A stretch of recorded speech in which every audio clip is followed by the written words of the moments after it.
My daughter and I had spent 30 years dreaming about the cabin on Whitcomb Ridge, and the week we finally closed on it, she stood on the porch and pressed her palm against the log railing like she was checking it was real.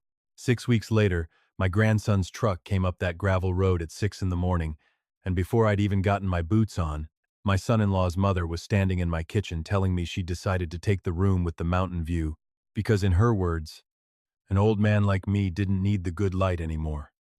That's when I understood exactly what kind of fight I was in.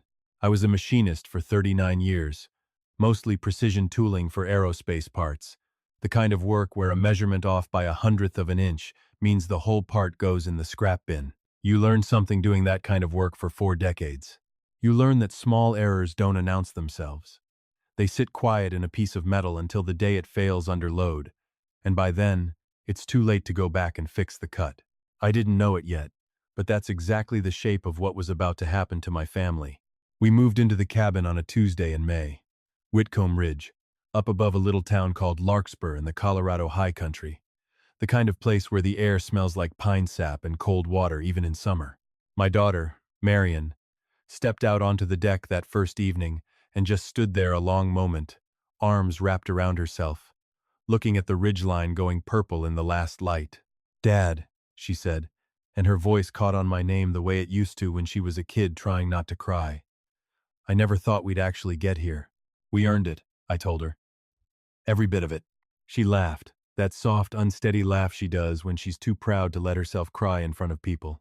Her late husband, Tom, had passed 6 years back, heart attack at 51, and Marion had spent those 6 years working 2 jobs and raising their son Caleb, mostly alone. I'd helped where I could, but there's only so much help a man in his 60s can give without stepping on a daughter's pride. When the settlement finally came through from the wrongful termination suit Tom had filed against his old employer before he died, 3 years of litigation, finally resolved, Marion put nearly all of it into this cabin, and she put my name on the deed alongside hers. I told her she didn't need to do that. She told me I'd earned it just as much as she had, sitting up with Caleb during the worst of those years, driving her to chemo appointments when the stress gave her the ulcer that turned out, thank God, to be nothing worse. "We're partners on this, Dad," she said. "Equal partners." I'd been a widower 9 years by then. My wife Diane died of ovarian cancer back in 2017, and there's a particular kind of quiet that settles into a man's life after that, one that doesn't ever fully lift. The cabin was supposed to be where that quiet turned into something peaceful instead of something hollow. 2 bedrooms, a loft, a stone fireplace, a covered porch that looked straight down the valley toward Larkspur. Nothing fancy, just ours. The first night, after Marion had gone to bed, I sat out on the porch steps with a cup of coffee going cold in my hands and thought about Tom, and about the 2 of us building a screened porch onto his and Marion's first house back when Caleb was still in diapers. How good it felt to work with your hands next to a man you respected. I thought, "We made it, Tom. Wish you were here to see it."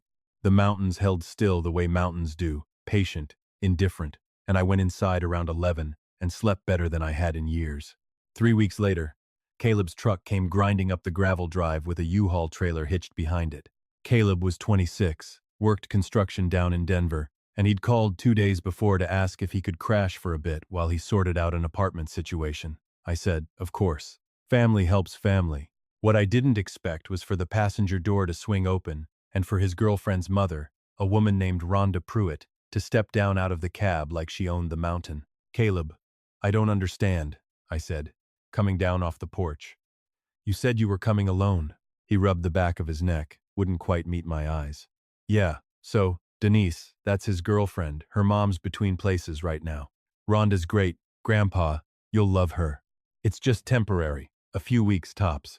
Rhonda Pruitt was maybe 58, sharp-featured, dressed like she was heading to a real estate open house rather than moving into somebody's mountain cabin. She looked up at the place, hands on her hips, and said, "Well, isn't this just charming?" Then she turned to me with a smile that didn't reach her eyes and said, "Clifford, is it? I'm going to need the room with the view. My hip's been giving me trouble, and I do better with morning light." "It's Walt," I said, "and that's my room." She waved a hand like I'd made a small joke. "We'll figure out the details. Caleb, honey, grab my garment bags first. They wrinkle." By the time the sun set that day, Rhonda had unpacked a queen bed frame, 2 dressers, and what looked like an entire wardrobe's worth of clothing into the loft bedroom, my bedroom, the one with the west-facing window that caught the alpenglow on the ridge every evening. Marion found me in the kitchen, jaw tight, and said nothing at first, just put her hand flat on my chest, the way her mother used to. "Not yet, Dad," she said quietly. "Let her think she's got the run of the place. I need you to trust me on this." "I don't like it, Marion." "I don't either," she said. And there was something steady and hard underneath the softness in her voice. Something I recognized because I'd taught her to build houses of cards as a girl, and she'd never once let one fall by accident. "Just hold on. I promise you there's a reason." I didn't know it then. But Marion had already made a phone call 3 days earlier, the day Caleb first mentioned Rhonda might be tagging along. She'd called our attorney, a sharp, unhurried woman named Priscilla Nakamura, who Marion had used for Tom's wrongful termination suit, and trusted the way you trust very few people in this world. Marion didn't tell me. She let me stand in my own kitchen watching a stranger unload boxes into my bedroom, and she asked me to be patient, and because I trusted my daughter more than I trusted my own temper, I said yes. The locks changed on a Thursday, 3.5 weeks in. I'd gone down into Larkspur to pick up groceries and a part for the water pump, and when I came back up the drive and reached for my key, it wouldn't turn. I tried it twice more before I understood what had happened. I stood on my own porch with 2 bags of groceries going warm in the afternoon sun and had to knock on my own front door. Denise answered, Caleb's girlfriend, 24, pretty, perpetually on her phone. "Oh," she said, glancing at the door like she'd forgotten it was locked at all. Mom had the locks changed. "Something about a break-in scare down the road. She's probably got the new key somewhere." I stood there a long moment, with something cold moving through my chest. Something cold and slow, the way a crack starts in metal, invisible until the day the whole piece gives. I found Marion in the kitchen, and when I told her, her hands went still on the cutting board. She turned around and her eyes had that banked fire look I remembered from when Caleb was small and some other kid had shoved him at the playground. "They changed our locks," I said. "I know," she said. "Rhonda told me after it was already done." "And Dad," she stepped close, gripped my forearm hard. "I need you to hold on a little while longer. I know how that sounds. I know what I'm asking. But if we push back right now, before we've got everything documented, we lose our advantage." "What advantage?" "They changed the locks on my house, Marion. That's exactly the kind of thing that matters later," she said. "Please, I'm asking you to trust me the way I trusted you my whole life." I pressed my forehead down against hers the way I used to when she was small and scared of thunderstorms, and I said, "I trust you, but you'd better be right." "I'm always right," she said. And despite everything, I nearly smiled. I found out about the trunk the next week. It was a small cedar chest, the kind you'd keep quilts in, and it had sat at the foot of my bed for 6 years, ever since Diane passed. Inside it were her reading glasses, a stack of birthday cards she'd never gotten to give me for anniversaries we never got to have, a lock of hair from when Marion was a baby that Diane had kept in a little envelope, and Diane's wedding ring, which I hadn't been able to wear on my own hand but couldn't stand to put anywhere but close to me. I came into the kitchen one morning and found Marion standing at the back door, arms wrapped around herself, shoulders shaking in that small, terrible, silent way that means something's gone past composure. In her hand was Diane's wedding ring, and behind her, out past the garden, I could see the lid of our trash bin standing open. "She threw it out," Marion whispered. "Rhonda said the trunk was taking up space in the closet. Said she needed it for her own linens." "Dad." She didn't even ask. I walked out to that bin with my hands shaking and lifted the lid, and there was the cedar chest, sitting on top of a garbage bag, lid cracked, one of the birthday cards half fallen out into the grass. I carried it back inside like a man carrying something fragile out of a fire. Rhonda was at the counter with a cup of tea, unbothered, scrolling on her phone. "Oh, that old box," she said. "Figured it was clutter nobody wanted." "This belonged to my wife," I said. My voice came out quieter than I expected, and steadier. She glanced up, blinked. "I didn't realize. I can find room for it somewhere if—" "Don't touch our things again," I said. "Not the chest. Not a single card inside it. Nothing." She looked at me for a second, something calculating behind her eyes, then went back to her phone without another word. That night I sat on the porch steps with Diane's ring in my closed fist and let myself feel the whole weight of it. The anger and the grief tangled together so tight I couldn't separate one from the other anymore. Somewhere behind me through the screen door, I could hear Denise laughing at something on her phone, that bright, empty sound of somebody who had no idea what she was living inside of. I found the filing cabinet drawer open 2 inches the following Tuesday. I kept it locked, combination set to the last 4 digits of the first phone number Diane and I ever shared, back in our first apartment. Nobody alive knew that number but me. When I saw that drawer sitting open, my stomach dropped the way it does when a machine starts running rough and you already know, before you've even diagnosed it, that something expensive is about to break. The deed was there, along with the property survey and our original purchase agreement. But the papers had been shuffled, reordered, the way somebody moves things when they're trying to look and not be noticed looking. I reset the combination and went out to the garden, and that's when I had my first real conversation with our neighbor, a retired county building inspector named Hollis Vance, 71 years old, built like a man who'd spent 4 decades climbing scaffolding and had no patience left for nonsense.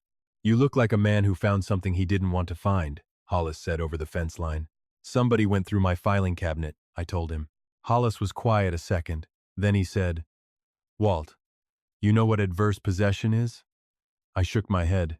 "It's when somebody moves onto a piece of property, starts acting like they belong there, gets mail delivered, pays a utility bill or two, and after enough time and enough documentation, they can actually stake a legal claim to residency rights. Not ownership outright, not usually, but enough to make removing them a long, expensive fight instead of a quick one." He nodded toward my cabin. "That woman's been here what, 5 weeks? And she's already had mail forwarded and had the locks changed. That's not somebody just staying a while, Walt. That's somebody building a case." I asked Caleb about the filing cabinet that afternoon, found him on his phone at the kitchen table. He looked up and something moved across his face before the easy, practiced innocence settled back into place. That particular look I'd started to recognize as the look of a young man recalculating how much I already knew. "Rhonda's helping me get organized, financially," he said finally. "She used to do bookkeeping. She probably needed to see the deed for something." "For what, Caleb?" He didn't answer that. He just picked his phone back up, and I stood there feeling something toward my own grandson I never thought I'd feel. Distrust. Cold and settled and impossible to shake loose. That evening, out on the porch, I overheard him through the kitchen window, voice low, careful. "No, she hasn't signed anything yet. I know. Just give me a little more time, we're close."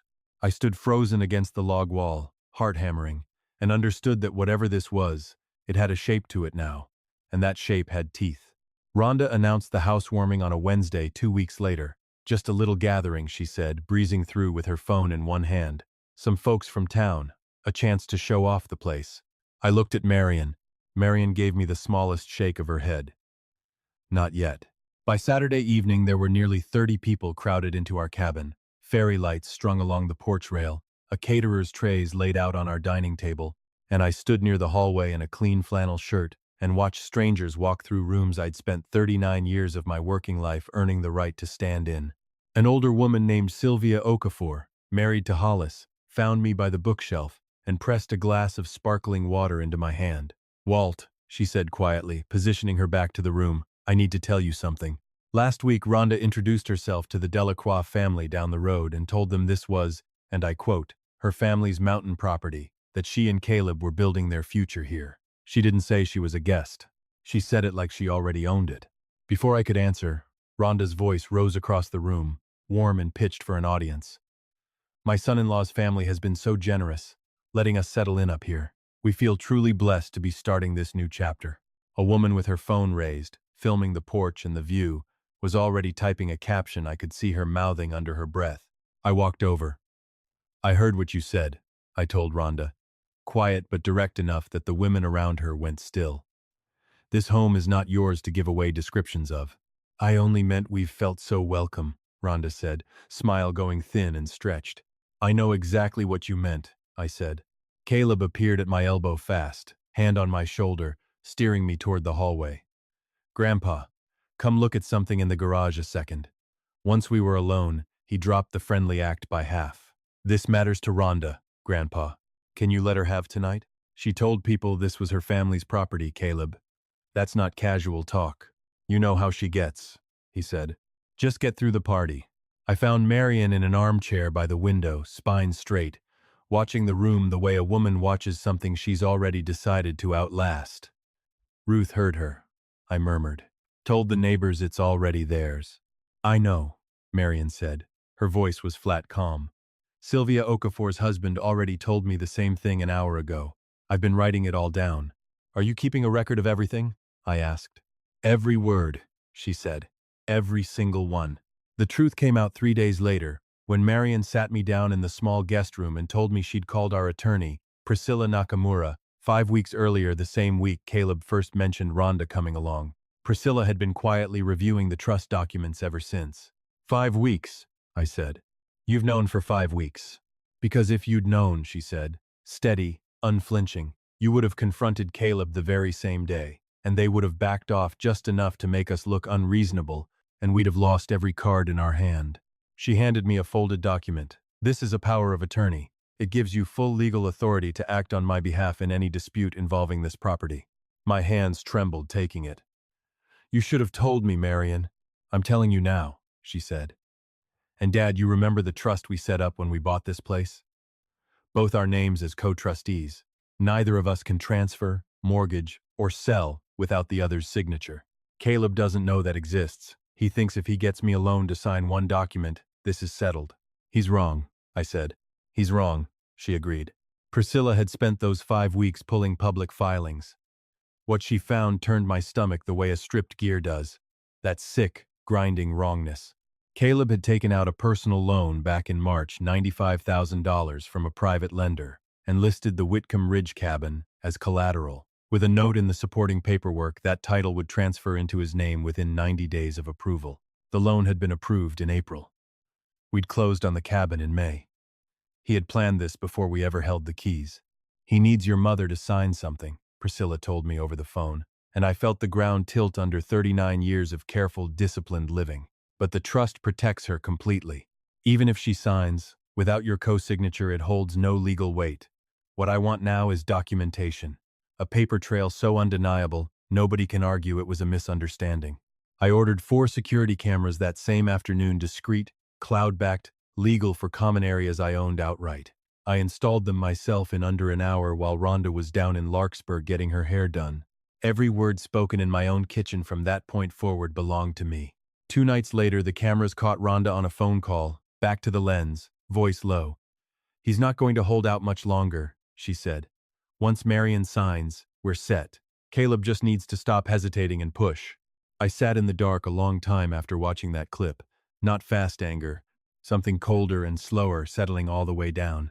The second clip came 40 minutes later in the footage, Caleb and Rhonda at the kitchen table at 11 at night, heads close. Don't push her directly, Caleb was saying. Let her think it's her idea.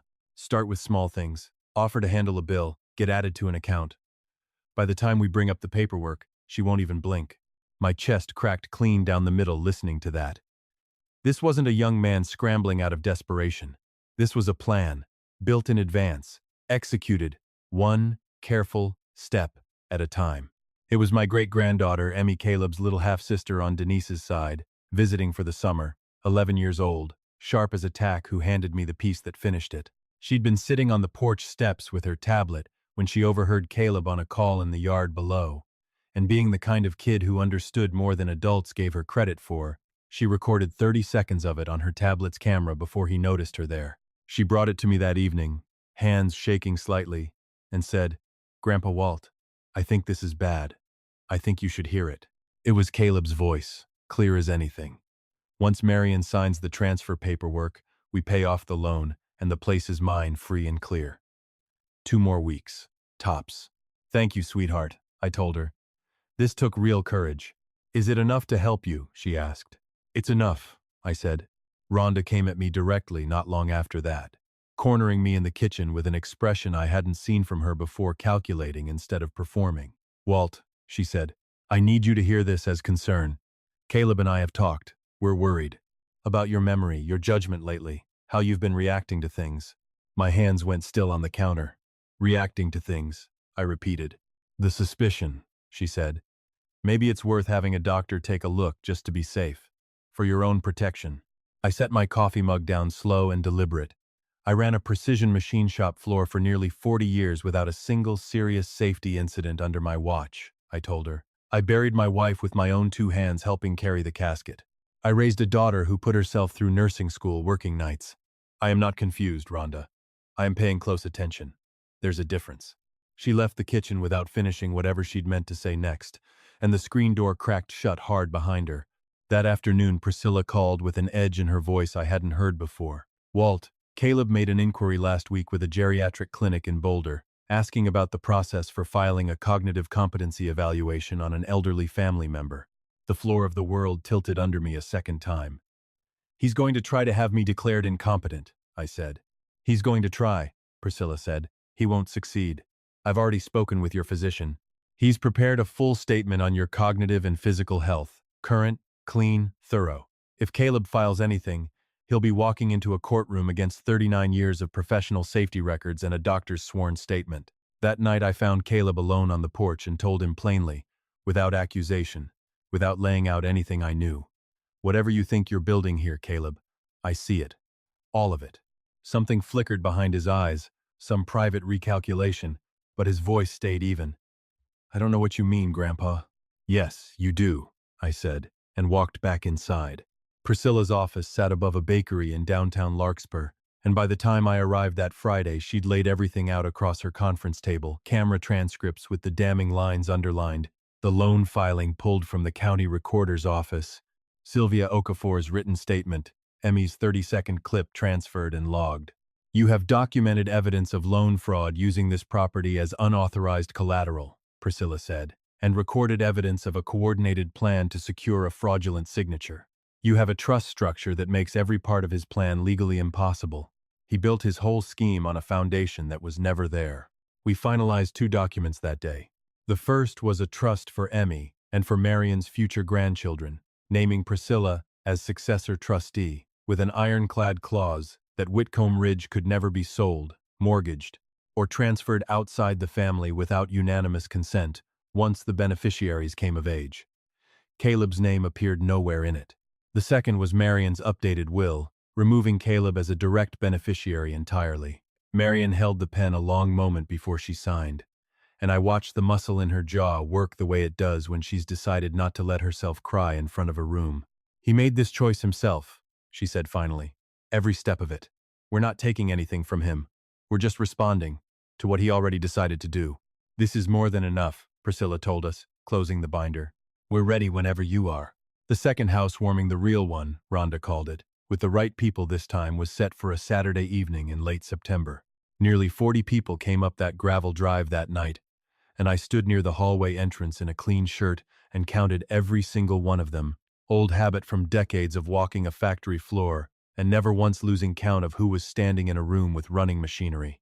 Rhonda had done it up properly. I'll give her that: string lights, a caterer, soft music, low enough for conversation. She moved through the crowd in a deep green dress, laughing at exactly the right beats, and most of the people in that room had no idea they were standing inside a stage set.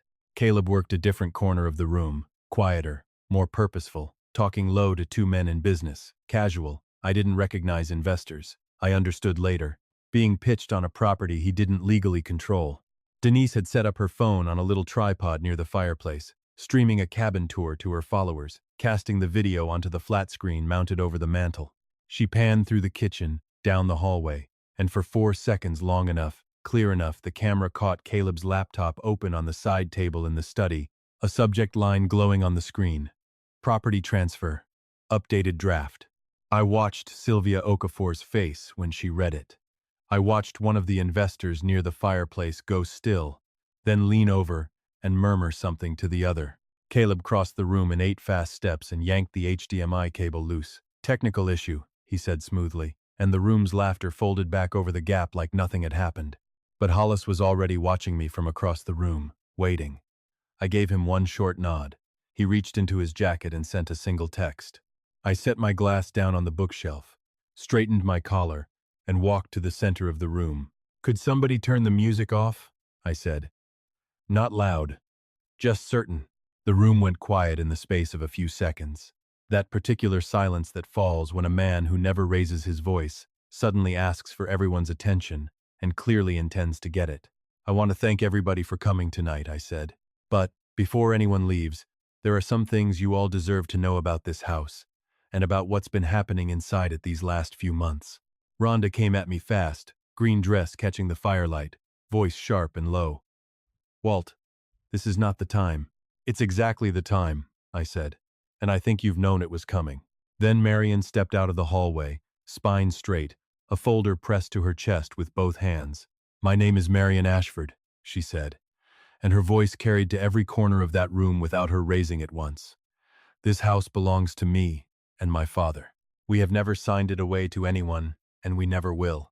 Priscilla came through the front door right behind her, briefcase in hand, and laid it out plainly: the deed, the trust, the fraudulent loan filing, the forwarded mail used to build a residency claim, all of it, fact stacked on fact. Then I opened my laptop and let the footage speak.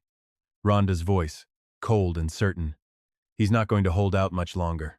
Caleb's voice, calm and deliberate, walking through the plan step by step like he was reading off a checklist.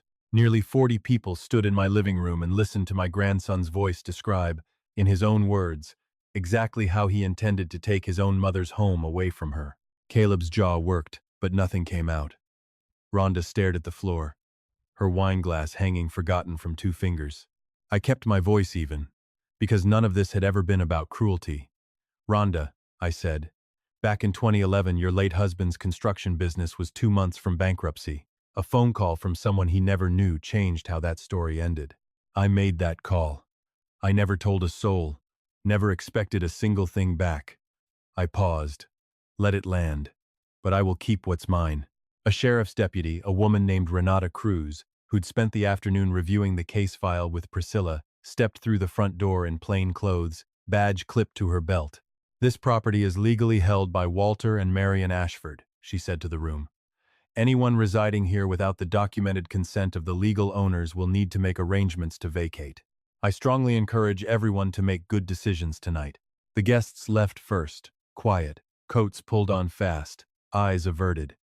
By 9:15 it was down to the people who lived there and the people who no longer did. Denise had already gone upstairs to pack, self-preservation kicking in the moment the deputy finished speaking. Rhonda turned on Caleb, voice cracking. Say something. 4 months of this, and you're just going to stand there? He raised his head slow, face gray and hollow. Start packing, he said quietly, and that was all. I slept badly that night. In the morning I watched from the kitchen window as Caleb stood alone at the end of the porch steps while Rhonda loaded the last boxes into her car, hands in his pockets, staring down the valley toward Larkspur like the answer to something might be down there. The final keys came off on my kitchen table 2 days later, Rhonda's and Denise's, sitting side by side, the same keys that had locked me out of my own front door back in June. Caleb stood in the doorway a long moment before he left, eyes red-rimmed, and neither of us said anything, and then he walked out. And the door closed behind him with a sound so ordinary it nearly broke me anyway. Priscilla called the following week. The lender flagged Caleb's loan the moment the title failed to transfer as documented, she said. That's between him and them now, and eventually whoever else gets involved. You don't need to do another thing. I didn't feel satisfaction hearing that. What I felt was simply tired, the particular exhaustion of a man who'd fought a battle he never should have had to fight inside his own home. Marion came in from the garden that afternoon, pulled off her gloves, and looked at me a long moment. It's handled, I told her. All of it. She nodded slowly, filled a glass of water, and then turned around. Come, sit outside with me, she said. Just for a while. We sat on the porch with a blanket across both our laps, the ridge going gray-gold in the fading light. You never raised your voice through any of it, she said. Not once. Didn't need to, I said. I know, she said, squeezing my hand. But I want you to know I noticed. The call from Emmy came at Thanksgiving. Grandpa Walt, she said, careful at first, feeling out whether she was welcome. Can I come stay again over winter break? This house is always open to you, sweetheart, I told her, always. August came back around, the ridge, exactly the way it had looked the first evening. Marion stood on that porch, with her palms pressed flat against the railing. Emmy visited again that summer, 12 now, taller, and one evening down at the edge of the property where the tree line opens onto the valley view, she asked me quietly whether I still heard from Caleb. Not since last fall, I told her honestly. Is that hard, she asked. It's hard, I said. He's my grandson. That part doesn't go away. But I've made my peace. with not being able to change what he chose. I can only answer for what I choose. She thought about that a long moment, the way kids do when something's settling into place inside them permanently. Then I reached into my jacket and pulled out a small brass key with a strip of blue tape on the head. This house should belong to someone young who understands what it took to build, I told her, holding it out. I can't think of anyone better suited. She took it with both hands, careful, like she understood it wasn't only metal. I won't lose it, she said, voice thick.